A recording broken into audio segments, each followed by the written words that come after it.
Peace and Black Power, family. It's your Harlem educator, author, and activist, brother Agyei Tyehimba. I wanted to talk about a letter to my daughters. When I say daughters in this sense, I mean immediately my biological daughters. But in a larger sense, when you consider that so many of our young ladies do not have relationships with their dads, may not know who their dads are or where their dads are located, I'm speaking to all daughters. I'm going to read some of it and then I'm going to go into some lessons. So it goes, Dear Nubia and Zakiya, first and foremost, I love you both and have done my best to demonstrate that in various ways. I have also, being an imperfect human being, fallen short in some ways.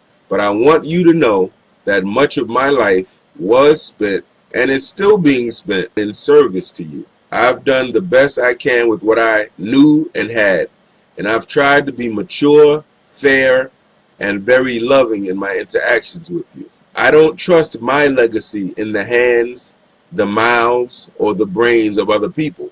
So I'm writing my feelings and thoughts for myself to you. The following is written for you, and I hope it brings you clarity, wisdom, and empowerment now and in the future.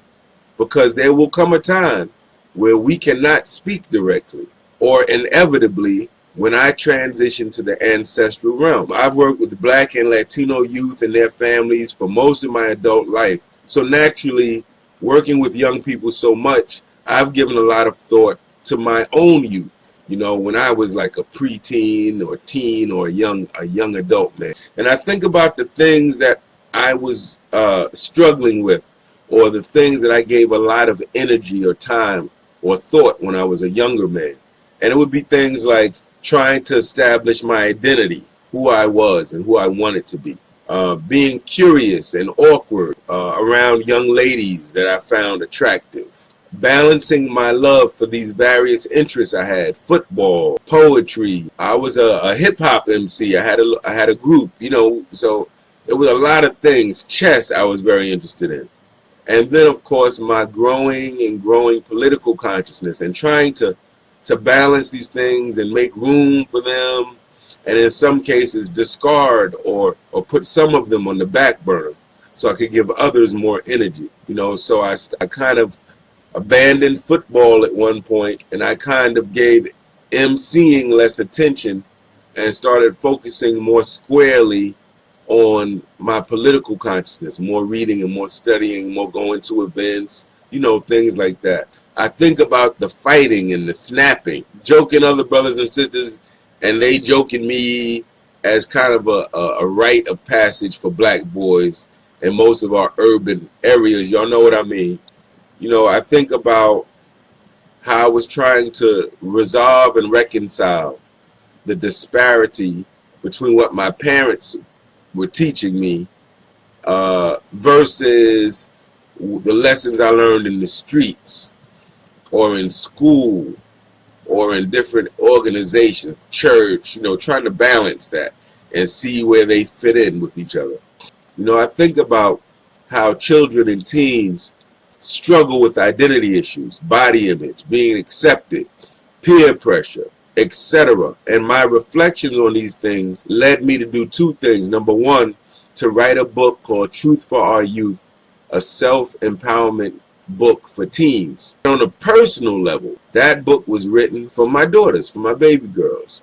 So I have quite a few lessons I want to share. So with that said, number one, listen to those who are wiser than you, especially when they're giving you advice that will make you better. Don't let your pride or ego get in the way of getting information and insight that can really push you and your life forward. Number two, identify and begin fulfilling your purpose in life.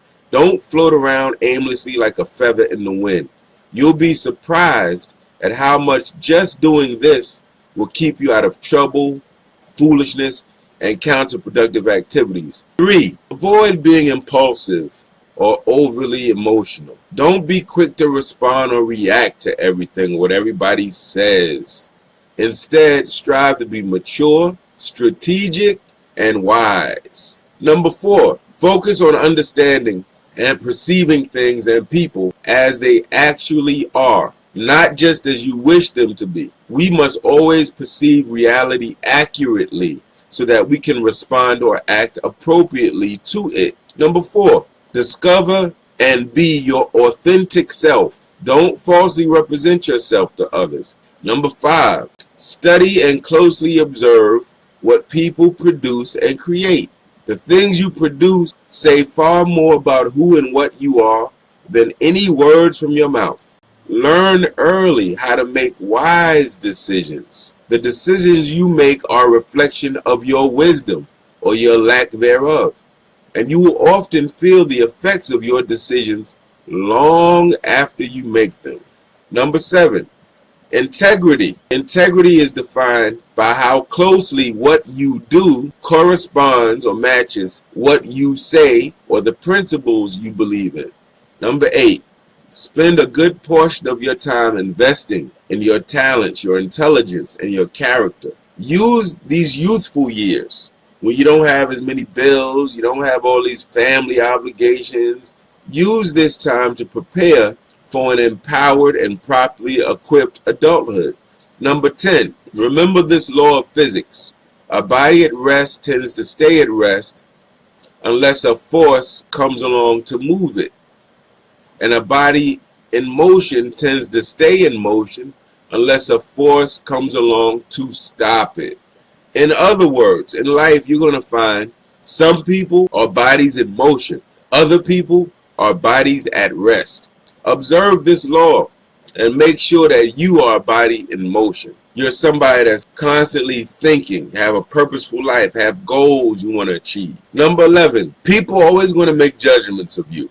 Some of them will be fair, some of them will be unfair, some true and some untrue. But I want my daughters to let your body of work, your accomplishment, speak for you. And be aware that some people will resent you, will envy you, and will secretly want the things you have. Don't assume that your haters will only be people from the outside. Many times your biggest haters will be people in your inner circle who claim to love and respect you. Distinguish yourself from people who talk big but accomplish nothing. 13, speak and act with authority and confidence, because this world we living in, it destroys and chews up the weak and the timid. But make sure that this authority and confidence is authentic rather than empty or based on vanity or arrogance. Develop real confidence. And how do you do that? You identify and you develop your unique qualities by overcoming challenges in your life, by learning and accomplishing things. That's how you get true confidence. Number 14, develop the habit of reading between the lines, seeing what lies beneath the surface. Be a thinker. I'm very intuitive, but I never abandon my logic and reasoning. That's why your brain has two hemispheres. It has a right hemisphere and it has a left hemisphere. One hemisphere deals with intuition and spirit and creativity, and the other side deals with logic and facts. They're supposed to work together. 15, no matter how empowered you are, you're going to make mistakes, you're going to make errors in judgment. Be willing to humbly admit your errors and try to make amends. Rather than beating yourself up and saying you're a loser and getting all depressed, learn from your errors and become wiser from them. 16, anticipate pain and defeat. Learn how to deal with it. When faced with life challenges, it's nothing wrong with giving yourself a chance to vent, a chance to be really upset, and then quickly get to work on solving the problem and overcoming the challenge. Understand the nature of your problem. Don't make it bigger or smaller than it is. And then start thinking about, well, what are the resources I have to help solve this problem? Calm down, think clearly, be poised. Don't be overly dramatic and all this. And also don't go telling everybody your problem. 17, choose your friends wisely. So you need friends that have engaging conversation, that stimulate really good thought in you, that inspire you, that know how to handle you and console you, calm you down, help you refocus and reset. If you're dealing with issues of envy and negative confrontation and competition, then this is a friend you don't need or want. 18. Should you choose to be a parent, understand that that's a powerful blessing, but it's also a very powerful and important responsibility. Please don't choose to have children until you are mature enough and ready to put other human beings before yourself. If you got children, but you trying to rush out to the club, dumping your kid off with people all the time, not teaching your kid, not instructing your kid properly, not exposing your kid to powerful ideas and people and events and circumstances, then you are probably not ready to be a parent. Children that are abandoned and deprived of love and neglected and abused often grow up bitter, vindictive, and dysfunctional, and they often repeat the behavior that they received on their own children. Make sure you respect and love the person you choose to have children with. Try to be on good terms with their family. This won't always happen, but try. Give serious thought to the kind of spouse, student, employer, neighbor, organization member, teacher that you want your child to be one day. And you want to produce somebody that is an asset. You put a lot of work into having them. You got to put a lot of work into growing them and shaping them and loving them. 19, identify your purpose in life. Think about the things that you're really good at. Think about the things you love to do. You could do this thing all day and you wouldn't even know the whole day went by. You lose track of time. You could do this for free. When you do these things, you receive really good feedback that you will wake up early in the morning with this on your mind and get to work doing it. You go to sleep, this is on your mind. In your dreams, it's in your dreams. People are constantly saying you should do that, you're really good. And those are probably the things that you're here to do. 20.